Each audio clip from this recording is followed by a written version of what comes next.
Veronica though. I'm Miss Gay Western Mass 2015 and I'm filling in for Mother. She's out getting her breast. You know, her face done, cause you know, a little bit.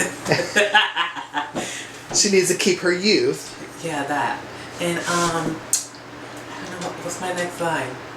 What's my next line? Introduce. Oh, am I introducing myself again? Hi world, it's me, Lorraine. The queen of laughter, the queen of giving, the queen of believing, the queen of talk.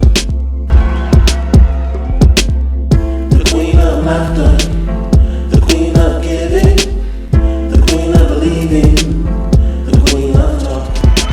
The queen of laughter, the queen of giving, the queen of believing, the queen of talk. Welcome back. I'm sitting here with none the other, the famous, the international pageant queen, honey, who I am proud to say is also my humbled daughter. How are you, Miss Veronica, honey? I'm good.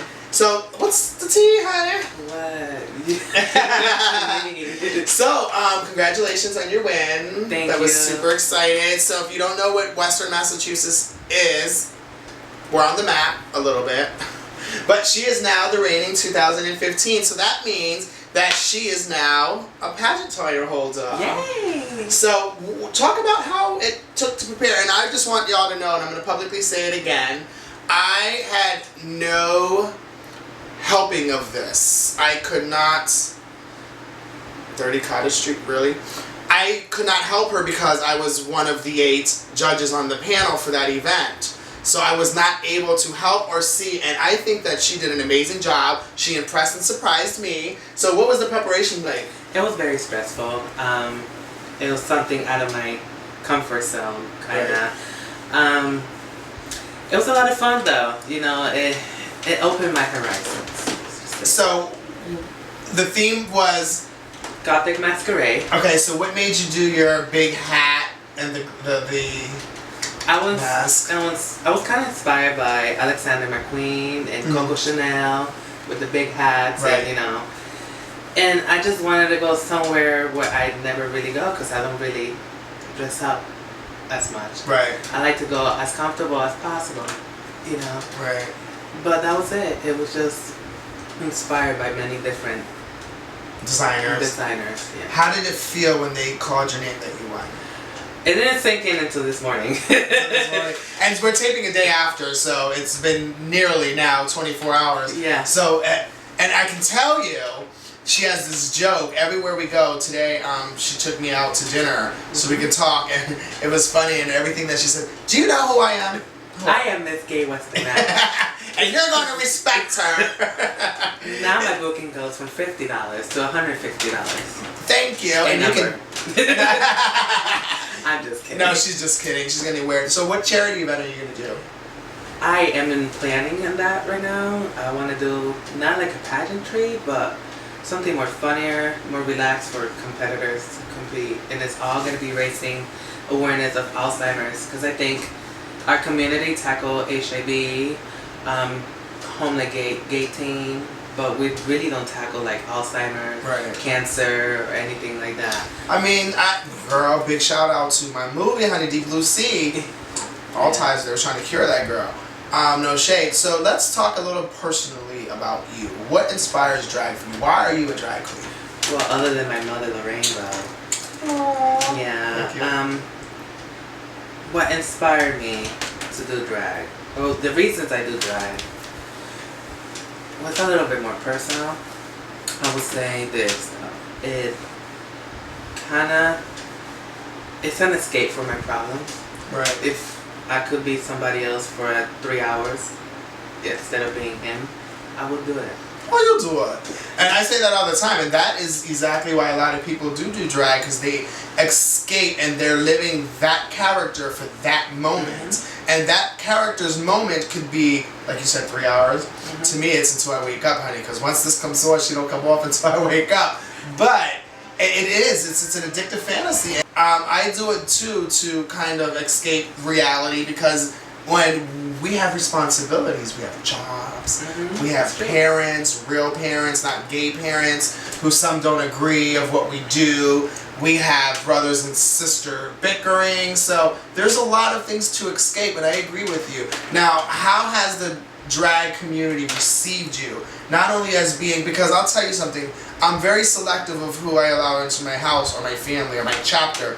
This is my second daughter. My first one's Aquafina, who just retired and getting her PhD like Tyra Banks, honey. But as a larger plus size queen in this industry, how has that affected how people view you? Do you think they treat you any different? Because she's a dance diva, honey. She dances the house down.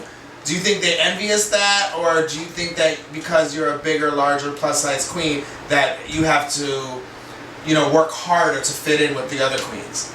Well, not much work harder, because I think every queen works as hard. Right. You know, whether they're skinny or not. It's mostly, they receive me pretty well. I can't say nothing bad about anybody, really. How do you feel about being a plus-size queen? I don't feel any different than being a skinny girl. She's like, I want to eat me my 5 cheeseburgers and still be voluptuous. Yeah, I don't feel any different, you know. No. Plus size is not a big issue, you know. So you never had any weight issues as a boy? You always enjoyed being who you are? But I was very thin. You were thin? Yeah, I was like really skinny. No, you weren't. Yeah, it was more like a breakup, and I took it too hard, and then I just ate my... You ate your sorrow away? Yeah, and you know what? I'm not Ashamed of it? Yeah. I'm not ashamed of it. I'm really... If this is who I am, take me. Take me as I Okay, she am. said, this is who I am, take me who I am. Oh, we got a caller. So... Darling, is he die making a film or what?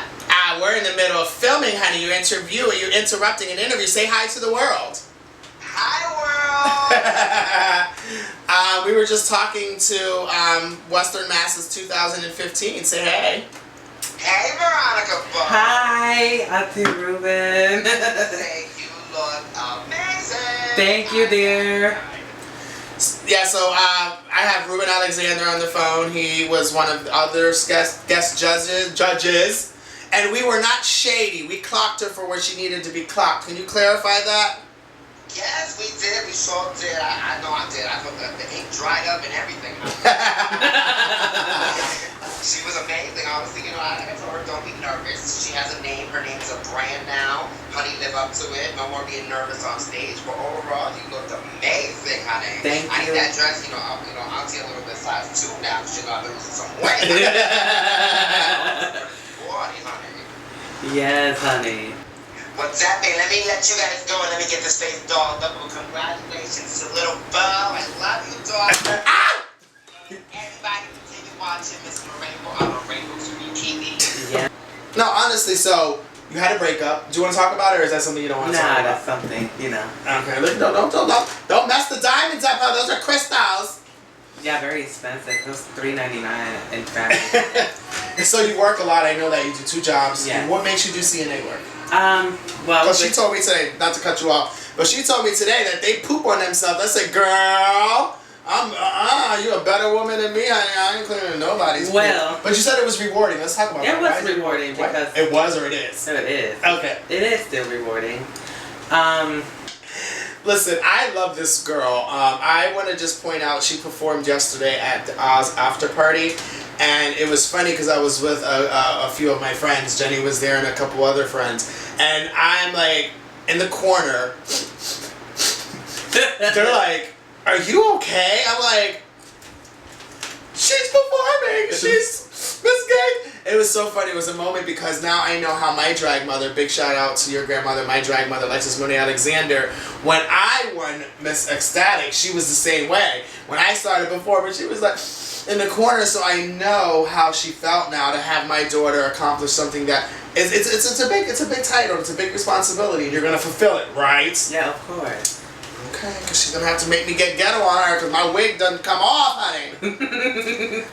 But what was the experience like on stage? I know you said it was nervous, but what kind of other things were what was nerve-wracking to you? Well, my hair kept getting in my face, and I was like, oh my god, my wig is gonna fall any moment, and I didn't want it to happen because I'm known for that. She's like, not tonight, Satan. Not tonight. Satan, not today, Satan. But it was a lot of fun, actually. You know, seeing, I didn't see any familiar faces. It said yours in the back, way in the back. We were you could see that far? Yeah.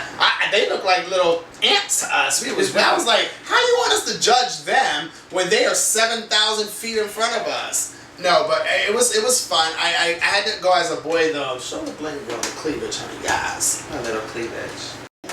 What I was saying was, being that I'm 30-ish and she's 20-ish, I think the way that I would have answered that, I would have literally, what I know now, kind of took back at that moment of something that I regretted. And here's the thing though, I don't regret much in life because I feel that things that happen in life happen for a reason. We're dealt the cards that we're dealt and we need to deal with them. Simple and as that. If you don't know how to deal with those particular decks, then you move on. You know what I'm saying? There's no sense of just dwelling on the past. But for you to say that you, at the age that you are comfortably living and that you had no regret and you are happy, that meant a lot to me as not only a judge, but as, you know, your gay parent and as a human being, because not too many people can identify with who they are at your age.